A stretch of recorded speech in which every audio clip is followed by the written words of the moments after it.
লেখাপড়ায় বেশ ভালো, ভালো পড়াতেও পারেন। সেজন্যই হয়তো পেশা হিসেবে বেছে নিতে চান শিক্ষকতাকে। শিক্ষক হবার স্বপ্ন পূরণে একটা ভালো সুযোগও চলে আসে তার সামনে। যুদ্ধে নামেন সরকারি প্রাথমিক বিদ্যালয়ের সহকারী শিক্ষক নিয়োগ পরীক্ষায়। 2012 সালে অনুষ্ঠিত লিখিত এবং মৌখিক পরীক্ষায় উত্তীর্ণ হন তিনি। 27,720 জনের মেধা তালিকায় তার নাম দেখাও গিয়েছিল। আমরা যারা মেধা তালিকায় আগানো, যারা ভালো করছি, কিন্তু তাদেরকে তো কোনো নিয়োগ দেওয়া হয় নাই, স্থায়ী নিয়োগ কোনো দেওয়া হয় নাই। এর মানে কি? মেধা তালিকায় থাকার পরও স্থায়ীভাবে নিয়োগ দেয়া হয়নি কেন? এমন ঘটনা কি শুধু সঞ্জিদার ক্ষেত্রেই ঘটেছে? 40,000-এর মধ্যে আবার 27,000 করছে, ভাইভাতে টিকছে। ভাইভার থেকে আবার আর 12,000 স্থায়ী নিয়োগ দেওয়া হয়েছে, আর আমাদের পুলে ঝুলাই রাখছে। সহকারী শিক্ষক নির্বাচিত হয়েও তাকে পুল শিক্ষকের ভূমিকায় দেখা গেছে 6 মাসের জন্যে। অর্থাৎ একজন পুল শিক্ষকের মেয়াদ মাত্র 6 মাস। না, আমি তো পুলের জন্য অ্যাপ্লিকেশন করি নাই, আমি তো সহকারী শিক্ষকের জন্য অ্যাপ্লিকেশন করছি। এদেশে খেলাধুলার জগতে একসময়ের খুব আলোচিত এবং পরিচিত শব্দ পুলের সাথে এসব শিক্ষকদের সম্পর্ক কি? নির্বাচিত হবার পরও কেন এসব শিক্ষকদের পুলে নেওয়া হলো? তা আবার একদিন দুদিন নয়, প্রায় 2 বছর ধরে ঝুলিয়ে রাখার পর এই 15,000 শিক্ষককে পুলে অন্তর্ভুক্ত করা হয়। আর তখন থেকে শুরু হয় এসব শিক্ষকদের দিনমজুরের জীবন। আমাদের প্রশ্ন হলো, কেন এমন নিয়োগ? কেনই বা এমন অদ্ভুত প্রথা? ইংরেজি শব্দ পুলের আবিধানিক অর্থ পুকুর কিংবা জলাশয়, কিন্তু শিক্ষকের আগে এই শব্দটি যুক্ত করে কি বোঝাতে চেয়েছে প্রাথমিক শিক্ষা অধিদপ্তর?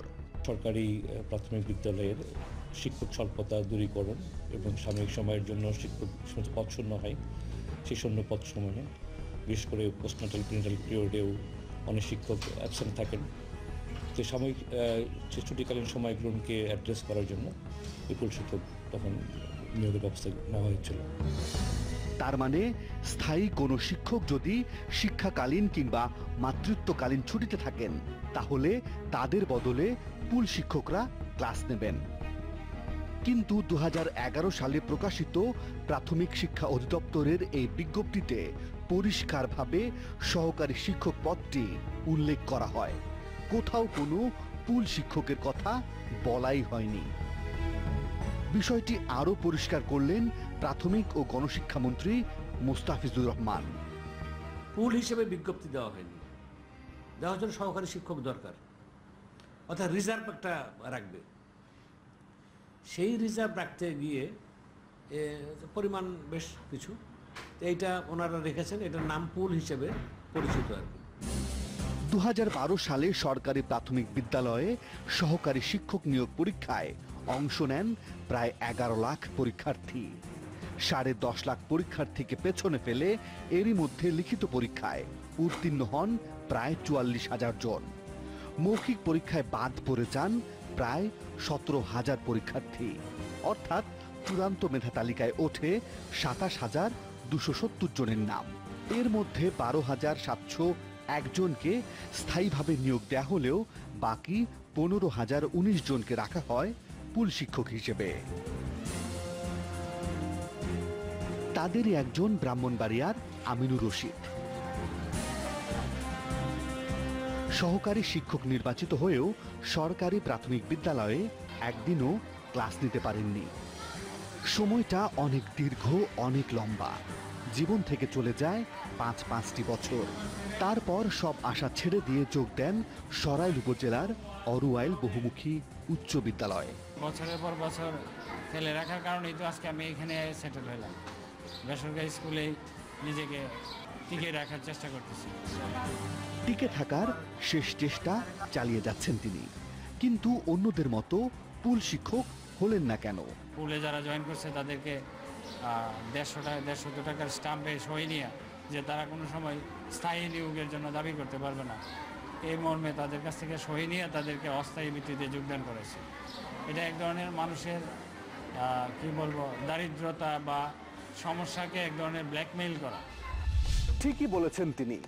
অভাবী মানুষকে নিয়ে খেলতে অনেকেই হয়তো মজা পায়, কিন্তু সেই খেলায় যদি রাষ্ট্র এবং সরকার অংশ নেয় তবে সেটা প্রহসন হয়ে দাঁড়ায়।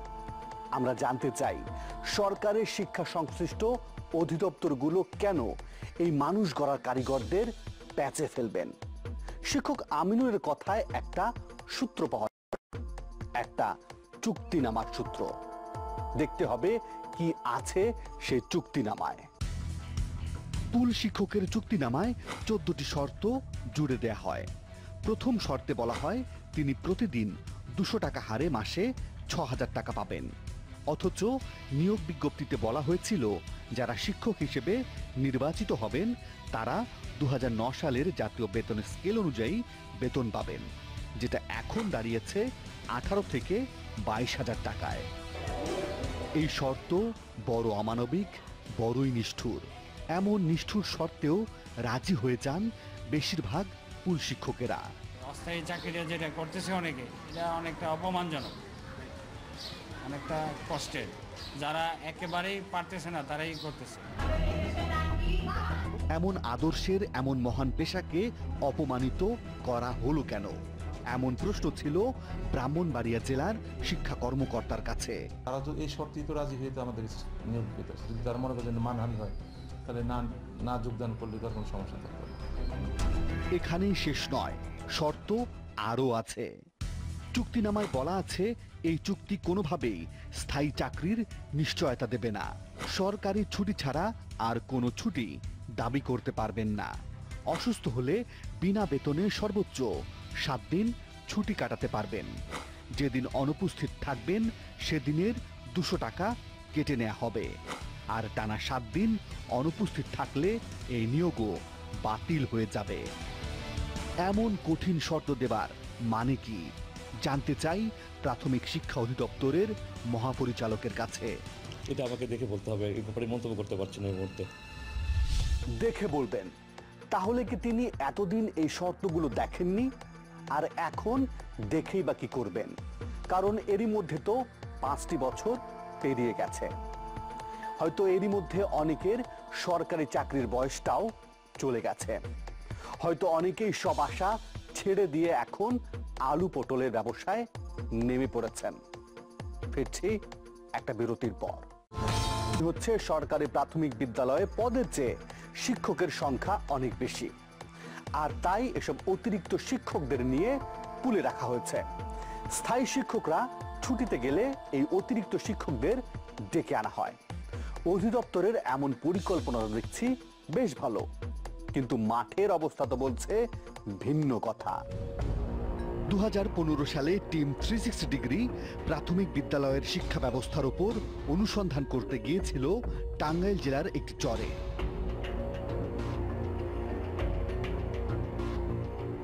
আফজালপুর প্রাথমিক বিদ্যালয়। বিদ্যালয়ে ঢুকেই চমকে যাবার মতো দৃশ্য দেখা গিয়েছিল, কারণ যে পড়াচ্ছিল আর যারা পড়ছিল সবার বেশভূষা একই রকম।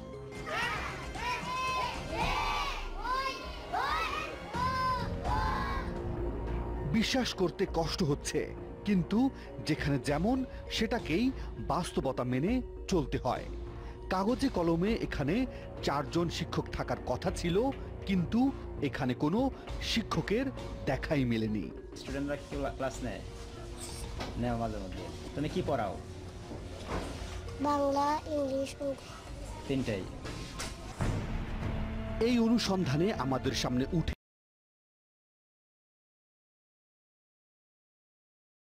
আসে এক অদ্ভুত শিক্ষাদান পদ্ধতি। চরের মানুষ যার নাম দেয় প্যারা শিক্ষক, মানে বদলি শিক্ষক। নিজেদেরও এই পদ্ধতি বিষয়টি স্পষ্ট করা যাক। ধরা যাক আফজালপুর চরের এই স্কুলে নিয়োগ পেয়েছেন 5 জন শিক্ষক। তাদের এখানে নিয়মিত ক্লাস নেবার কথা, কিন্তু কয়েক মাসের মধ্যেই তারা চলে যান সুবিধাজনক এলাকায়। সেখান থেকে তারা চরের কোনো শিক্ষিত বা অর্ধশিক্ষিত কাউকে প্যারা হিসেবে নিয়োগ দেন। বিনিময়ে 5 জন অথবা 4 জন তাদের বেতনের কিছুটা অংশ দিয়ে দেন সেই প্যারা শিক্ষককে। এই অলিখিত নিয়মের বাস্তব উদাহরণও মিলেছিল জিদহ খাস সরকারি প্রাথমিক বিদ্যালয়ে। যে জায়গায় 4টা না 5টা শিক্ষক আছে ওনাদের বাড়ি ওই পারে তো আসার দেরি হয়, তাহলে বাচ্চারা তো এত সময় থাকে না। হ্যান্ডিক্যাপ 2জন ম্যাডামের পরে ছাড়ি করে আমরা 2টা ম্যাডাম পড়াই। 5টা স্যার আছে, 5জন স্যার মিলে আমাদের 2জনের টাকা দেয়। আমাদের দেয় 1000 আর ওরে দেয় 2000। তাহলে স্থায়ী শিক্ষকরা থাকেন কোথায়, করেন কি? অনুসন্ধানে আমরা পেয়েছিলাম অনেক স্থায়ী শিক্ষক নিজ নিজ এলাকায় রীতিমতো কোচিং সেন্টার খুলে বসেছেন। চরের অতি দরিদ্র শিশুদের শিক্ষা ভুলে গিয়ে জীবন সাজিয়েছেন নিজেদের মতো করে। কি বুঝলেন? যারা শিক্ষক হিসেবে স্থায়ী নিয়োগ পেয়েছেন তারা দিনের পর দিন এমন ফাঁকি দিয়ে বিলাসিতায় দিন কাটাচ্ছেন, আর অন্যদিকে জায়গা না পেয়ে বছরের পর বছর বসে আছেন পুল শিক্ষকরা। আর এই পুল ব্যবস্থাকে দেখে মনে হচ্ছে সরকার পদের চেয়ে অতিরিক্ত বা রিজার্ভ শিক্ষক নিয়ে বসে আছে। কিন্তু আমাদের এই ভুলটাও ভাঙে যখন আমাদের সামনে চলে আসে প্রাথমিক শিক্ষা অধিদপ্তরের এমন পরিসংখ্যান। বার্ষিক প্রাথমিক বিদ্যালয়ের সুমারি তথ্য বলছে সারা দেশে সরকারি প্রাথমিক বিদ্যালয়ের সংখ্যা 64,122টি, শিক্ষার্থী প্রায় 1,44,00,000-এরও বেশি, আর শিক্ষক সংখ্যা প্রায় 3,43,000। এর মধ্যে সহকারী শিক্ষকের পদ খালি আছে প্রায় 25,000 এবং প্রধান শিক্ষকের শূন্য পদের সংখ্যা প্রায় 15,000। অথচ 15,000 শিক্ষককে স্থায়ী নিয়োগ না দিয়ে ঝুলিয়ে রাখা হয়। এবার ব্রাহ্মণবাড়িয়া জেলার হিসেবে নজর দেয়া যাক। এই জেলার 1097টি সরকারি প্রাথমিক বিদ্যালয়ে শিক্ষক পদ শূন্য আছে 450। অথচ এই সংখ্যাটাকেই স্বাভাবিক মনে করছেন জেলা শিক্ষা কর্মকর্তা। আপনার মনে করেন 456 আপনার 9টা উপজেলায় ভাগ দেন, কত 50টা করে পরে অ্যাভারেজে একটা 50টা উপজেলার পদ শূন্য থাকতেই পারে, স্বাভাবিক। এই সংকট শুধু ব্রাহ্মণবাড়িয়ায় নয়, এটা সারা দেশের। 15,000 শিক্ষকের সমস্যার সমাধান না করে 2014 সালে নতুন করে আরও একটি নিয়োগের বিজ্ঞপ্তি দেয় প্রাথমিক শিক্ষা অধিদপ্তর। আর তখনই আন্দোলনে নেমে পড়ে পুল শিক্ষকেরা। আদালতের আশ্রয় নেয় প্রায় 2,500 পুল শিক্ষক। তাদের একজন শরীফুল ইসলাম। 2014 সালে নিয়োগ না দিয়ে একটা নতুন নিয়োগ বিজ্ঞপ্তি দেয়, তখনই আমরা হাইকোর্টে শরণাপন্ন হই এবং আমরা মামলা করি। 2014 সালে নতুন করে পরীক্ষা হলেও সেই নিয়োগ বন্ধ হয়ে যায় আদালতের নির্দেশে। তাদেরকে নিয়োগ না প্রদান করে অন্যদেরকে নিয়োগ প্রদানটা অবৈধ। তাই তো এই 15,000 শিক্ষকের সমস্যার সমাধান না করে আবার নতুনভাবে নিয়োগ বিজ্ঞপ্তি দেবার মানেটা কি?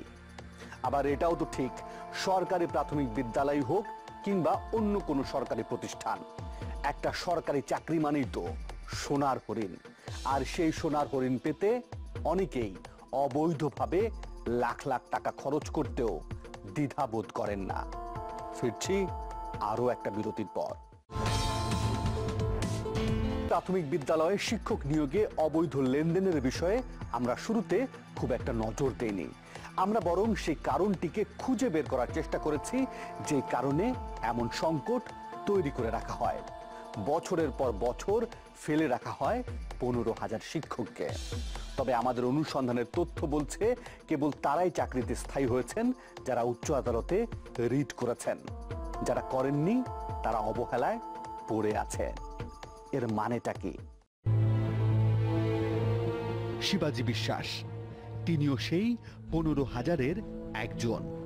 পুল শিক্ষক থেকে স্থায়ী শিক্ষক হবার জন্য আদালতে রিট করে বসেন। শুনানি শেষে রায় যায় তার পক্ষেই।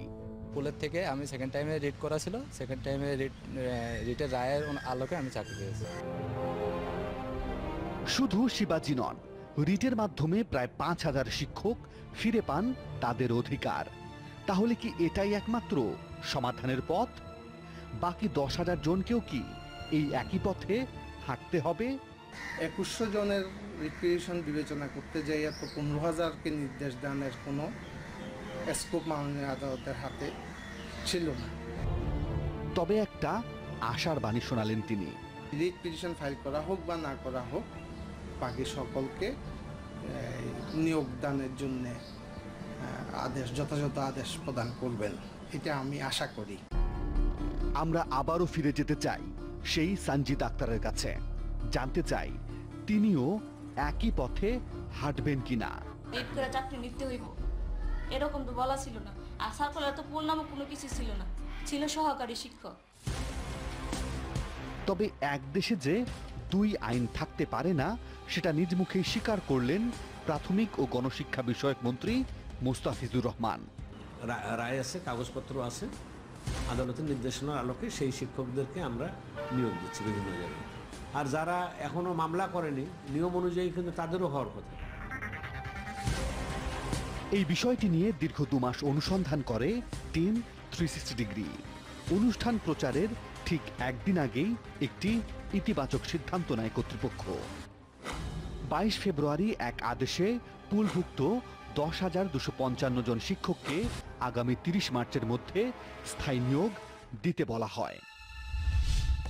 শেষ পর্যন্ত তাহলে টনক নড়েছে কর্তৃপক্ষের, কিন্তু এই সিদ্ধান্তটা যদি 8 থেকে 5 বছর আগে নেওয়া হতো, তাহলে এই 15,000 শিক্ষককে এতদিন এত অপমান আর অবহেলা সহ্য করতে হতো না। কবি কাজী কাদের নেওয়াজ তার বিখ্যাত কবিতা শিক্ষাগুরুর মর্যাদায় শিক্ষকদের যে মর্যাদার আসনে বসিয়েছিলেন, এই পুল প্রথা কি তাদের এতদিন নিচু করে রাখেনি? এর জবাব কে দেবে? তবে শেষ ভালো যার সব ভালো তার, আপাতত এই প্রবাদ বাক্যটির ওপর ভর করেই সন্তুষ্ট থাকবেন এতদিনের এই পুল শিক্ষকরা। প্রিয় দর্শক, আপনাদের কাছে কোনো সুনির্দিষ্ট তথ্য কিংবা অভিযোগ থাকলে আমাদেরকে জানাতে পারেন। আমাদেরকে জানানোর মাধ্যম 4টি: ফেসবুক, SMS, ইমেইল এবং মুঠোফোন। আজ তাহলে এ পর্যন্তই, তবে কথা কিন্তু একটাই, ভালো থাকবেন, ভালো রাখবেন।